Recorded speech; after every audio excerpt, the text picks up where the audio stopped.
Sue Ambler, aka Sewing with Sue, and you are on the station of hashtag Sewival with Sue. I'm coming to you today from Sun City West, Arizona, and I'm a member of the Rip and Sew Club. And Gina Ogle, one of our co-presidents, asked me to do an extension of the first video she did, which was a streamlined way to make a face mask. And so the face mask that we're making for the Corona face masks look like this, and y'all probably recognize this. Well, we've come up with a way to get her done really quick. So I'm going to go through that. So Gina's I'm going to call is 1.0 streamlined face mask, and this is going to be a 2.0 streamlined face mask for Sun City West Rip and Sew. So let's get started, y'all. Well, first of all, you know that the measurement for your 100% cotton fabric is a 9 in height and a 10 across. Now, I am so thankful that the ladies at Palo Verde Patchers have been cutting 10 by 10s with their Go Girls cutters. Absolutely love the AccuQuilts. But I'm going to demonstrate today on the 9 by 10, and the 10, of course, is the cross here. Well, first you have the outside of your mask, which is going to be this beautiful flower fabric. And the inside of the mask, it is reversible, but I'm using this for the inside of the mask, this little bit of a yellowish. So the very first thing that we're going to do is finish the bottom. And I want to demonstrate to you, I have a serger, a couple sergers, and so I will be serging all of my masks, but a lot of you don't have sergers. You have a sewing machine, or you may even have a featherweight, which I have Dot, my featherweight, over there. I want to thank my cameraman, Lane Ambler, my hubby, for following along with me today. So I'm going to have him get real close up here. The regular zigzag on the sewing machine is a bit difficult because it tries to bunch up. And as much as you adjust your tension or use feet and on and on and on, it's ridiculous. So I'm using a special stitch that has 3 stitches down, 3 stitches up, and then it creates like a zigzag, and that works really well. So that's what I'll suggest that you use if you don't have a zigzag. If you don't want to do that and you have a featherweight, or you just want to do a straight line, do it about 1/8 of an inch from the very edge. All we want to do is to make sure that it is not going to fray and come apart in the wash. So there is that one there. So next, I'm going to show you that we have finished the edges. So that was the first, finish your edge. And then we're going to turn it up a generous 1/4 inch. And you can see that I've used the serger on that. On both pieces I have stitched, and I'm going to flip this around so you can see. I have stitched and I have closed up the edges on both of my pieces of fabric. Next, I'm going to put my right sides together. I'm going to put my right sides together and I'm going to start stitching. And this is what's going to be different than what you have been doing. So just remember, you're going to finish, then you're going to turn it up a generous 1/8, and then you're going to stitch along to finish that edge. And then right in here is going to be that little pocket that an N95 or a vacuum cleaner bag or whatnot can be put up into the mask. So with the right sides together, I have started here. I'm going to just kind of walk you through this. At 1.5 inches on either end, where you have, so we have our finished edges, those are together. We have all the right sides together here. At 1.5 inches or so, you don't have to be absolutely perfect on this. I'm going to start stitching right here. I'm going to start stitching right here, and I'm going to back stitch this right, close to the edge. If you're in the middle, it's okay. Don't worry about that. I'm going to stitch all the way over to the end. I'm going to back stitch and come in to what would be 1/4 inch right there. When I do that, I'm going to come to the point. I'm going to insert my elastic piece. Here's my elastic. I would insert my elastic piece right next to, let's see here, right next to that little stitching line. So when I insert my elastic piece there, and I don't know if you can see through this or not, I can see this elastic. It's going to be inserted right there, and I'm going to start my side seam. So just notice this will be a continuous step all the way around.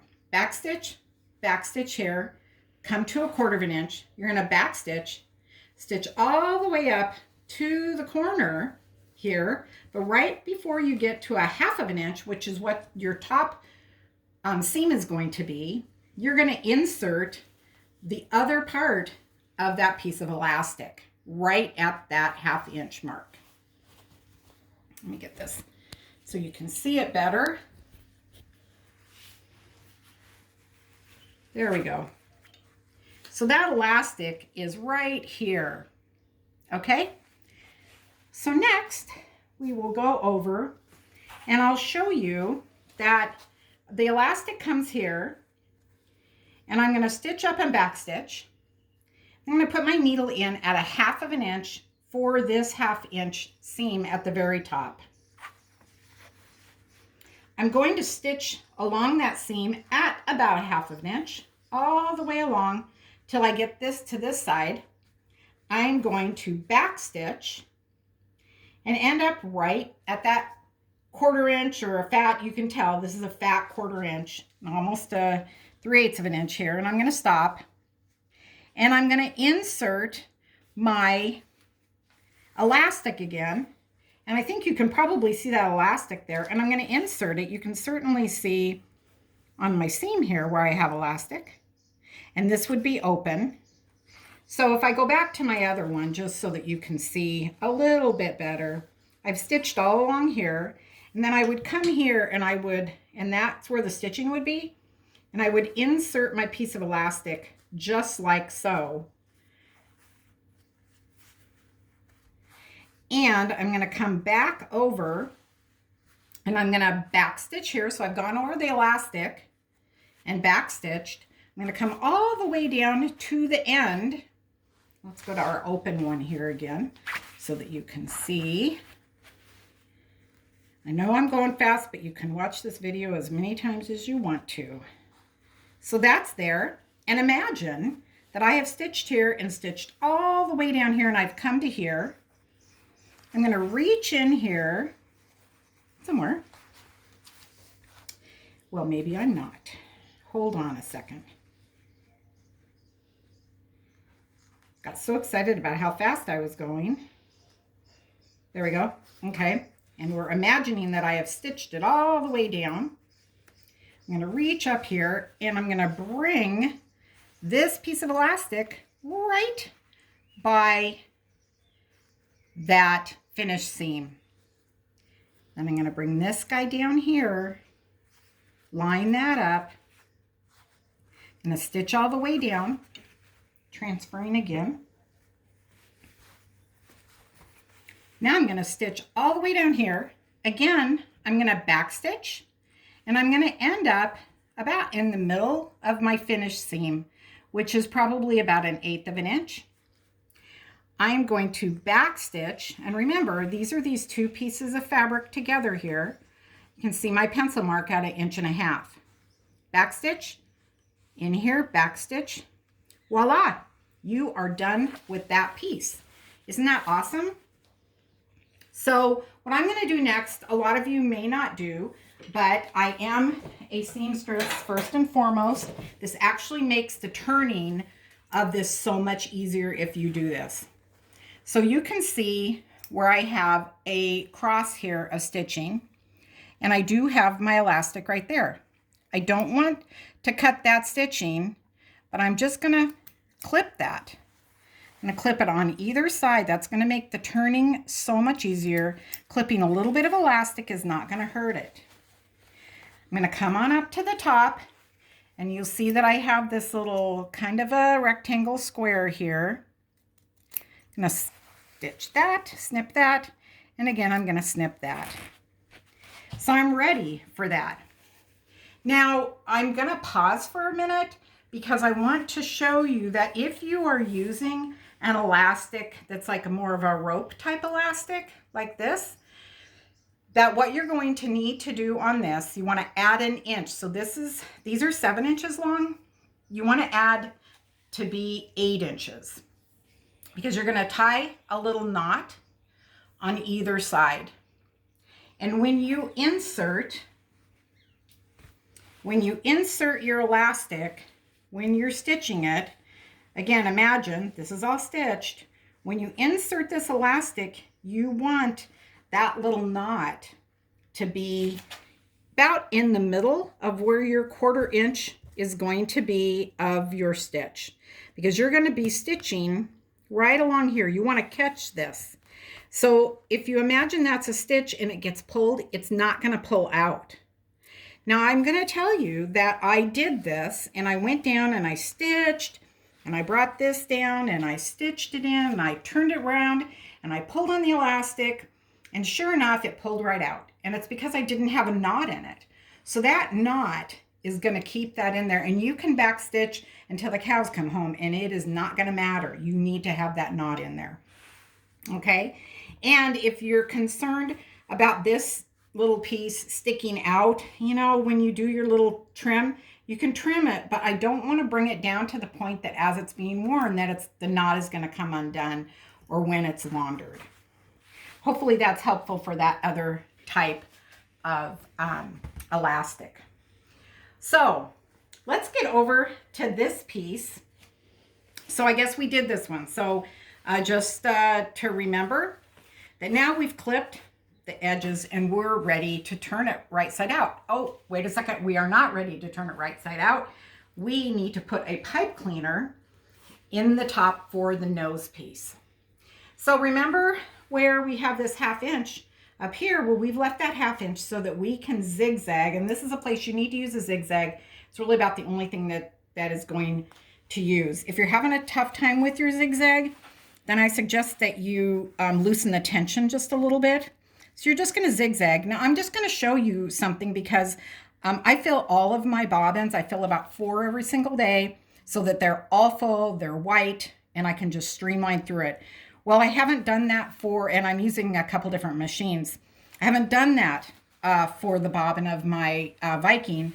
And right in the very middle, I ran out of, and you can tell I have gray thread, and I'm just using up all my bobbin thread because this is going to be inside. It's not going to matter. So I'm using that up, just giving you a little trick on that side. So we have that.